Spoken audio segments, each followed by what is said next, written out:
G'day, everybody. I want to talk about, is it wise?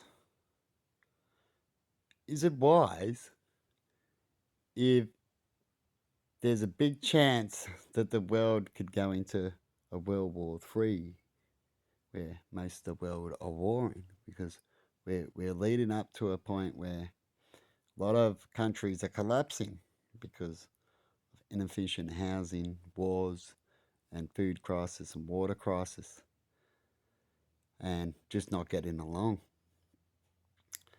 And with all that, would you think another country that's doing all right? So let go back in World War Two, we had um, England and Germany and Russia and all that having fights and wars and stuff, and France. And America didn't want to jump in, right? They were like, "Oh, we'll just do our own thing. We don't want to get involved." But what happened in the end? They jumped in because China, not China, sorry, uh, the Japanese decided to jump in the war too, right, and attack America, and which forced them into it. But if that didn't happen, what would it have happened in the end if they didn't do that?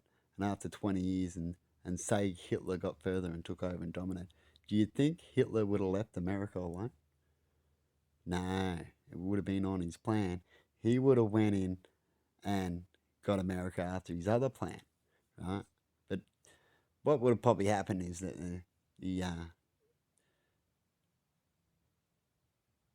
Japanese, right, would have gone, oh, no, no, no, we can't have, they're having all the fun. And we're going to jump in and we're going to see if we can do something. And so they stepped in and tried to do a little bit of their part and a little bit of their power. And so you got wars going on everywhere now, and you got China going, we want to go do this over here these days, and you got Russia going, we want to attack Ukraine and go here and do this and that and this. It's a similar thing than what we did back in World War Two. We also have a thing as human beings and a pattern of roughly having a war every 50 to 80 years. We've never really missed in between there. So if you wanted to average when we have wars, it's roughly every 50 to 80 years, really big wars that affect the world. Why is that? And do you think that same pattern's about to happen again, considering we're overdue into that pattern? Right? Why do humans do that? Is it because we have ego problems and we rather trip over ego and want to do things the easy way by taking it and controlling than just to get along? Is it because we don't like to pause, be told to pause when we know we can probably do some sort of ego trip, right? Instead of pausing and just slowing down a bit with certain things, not worrying about technology and ego things so much, like Hitler with built big tanks and technology, right? And just worry about food first and get all the food crisis sorted out and houses and just get the basics done and get along. And then once you've done that, you'll realize there'll be no more war so much, and then you'll be able to do all the technology and everything else, shabam bam, whack, whack, whalam, instead of this fake getting along, little patches like we do a lot of times. Definitely since after the World War Two, it didn't last too long, and then it's like slowly builds up to little patches again and chaos because people like to collect money. Like we've got all this chaos, and then we look at our system of collecting money and trying to get the money circle flowing so everything flows good. But that got screwed up because people like to collect money into a bank system and not spend it. So it ruins the cycle of the money, and people have to suffer in other sections or try to create more product to bring in more money, but then that got collected. And then people try to bring in more product, and then we're hitting the point where we can't keep on bringing in this product, and we're all fighting for money, and when things are getting dear and things get sold for way more than what they're ever worth just because they can, and all that kind of stuff. Nothing's ever fair. We need some sort of a bit of the country all to get together and put all their little bit of the army together. Right? They can all agree to that and have one big ultimate army that all countries will put a little bit together to solve these problems if one country doesn't want to do these rules that we can make up worldwide. That's how we can sort it out. And every country goes, well, we'll donate 10% of our army. So if any country starts any shit, we'll at least use 10% of our army, and if we lose that, and it doesn't solve the problem, we'll talk more about the problem from then on, if it's a problem to sort out or how big of a problem it is.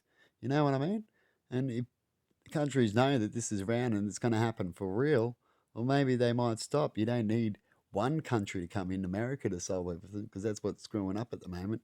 People expecting one country, but they might be suffering. There's times where they're suffering. So it doesn't need to be one country. It should be all countries, just like how they're trying to connect.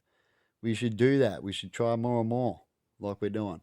The more countries that can connect and get together, the more the world will come at peace and get along. And that's all I got to say, really. And we're all smart enough to do it. So why aren't we doing it?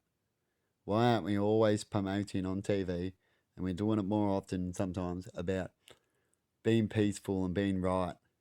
And we can have the typical jealousy and go, yeah, I want to have that, and then all work for it and stuff like that. But it's just getting ridiculous now about take, isn't it? And everyone owns everything kind of thing, right? Companies buying all these things out.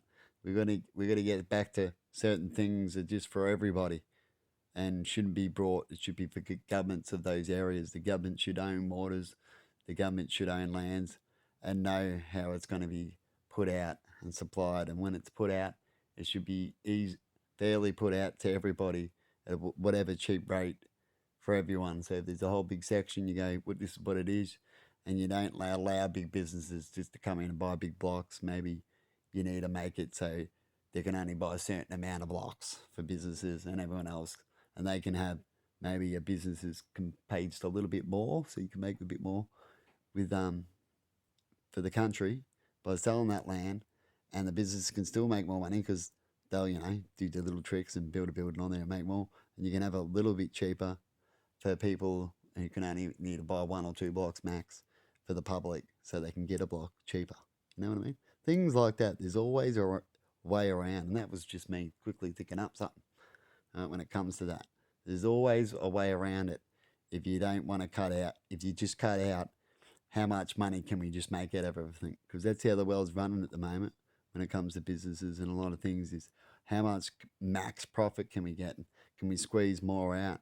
And with all that, and over time, 20 years of that crap, 30 years, what do we get? We get chaos and just going too far. There's a limit in it. But anyway, people, bye bye and see ya. And I've had a good blab.